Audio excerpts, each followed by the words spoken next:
Hi guys, കുറേ ആയി ഒരു മസാല ദോശ കഴിക്കണം എന്ന് പറഞ്ഞിരിക്കുന്നു. കാരണം എപ്പോഴോ കഴിച്ചതാണ്, എന്നൊരിക്കൽ ഫാമിലിയായിട്ട് പോയിട്ട് കഴിച്ചതാണ്. അപ്പോൾ അതിന് പിന്നെ കഴിച്ചിട്ടില്ല. അപ്പോൾ കഴിക്കണം എന്നിങ്ങനെ കരുതി. അപ്പോൾ ഞാൻ ഇന്ന് രാവിലെ എൻ്റെ വീട്ടിലേക്ക് പോവുകയാണ്. അപ്പോൾ ഇന്ന് രാവിലെ തന്നെ കഴിക്കാമെന്നാണ് കരുതി.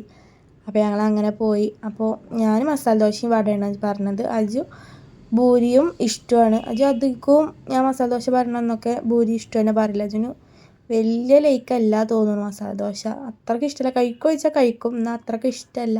പക്ഷെ എനിക്ക് നല്ല ഇഷ്ടമാണ്. എനിക്ക് സാധാ ദോശനെയും കാട്ടി മസാല ദോശ നല്ല ഇഷ്ടമാണ്. പണ്ട് ഉമ്മ വീട്ടിൽ ഉണ്ടാക്കുകയൊക്കെ ചെയ്തിരുന്നു മസാല ദോശ, എനിക്കിഷ്ടമാണെന്ന് പറഞ്ഞിട്ട്. പിന്നെ ഞാൻ മസാല ദോശയിൽ ചമ്മന്തിയും സാമ്പാറും ചട്നിയും ഒക്കെ കുഴച്ച് കഴിച്ചു. നല്ല രസമുണ്ടായിരുന്നു. ഇനി നമ്മളൊരു ഫുഡ് അങ്ങനെയല്ലേ, നമ്മൾ പൂതിപ്പെട്ടിട്ട് കഴിക്കുമ്പോൾ അത് നല്ല ടേസ്റ്റായിരിക്കും. പിന്നെ ഞാൻ നേരെ വീട്ടിലേക്ക് വന്നു. അപ്പോൾ അത്രയേ ഉള്ളൂ.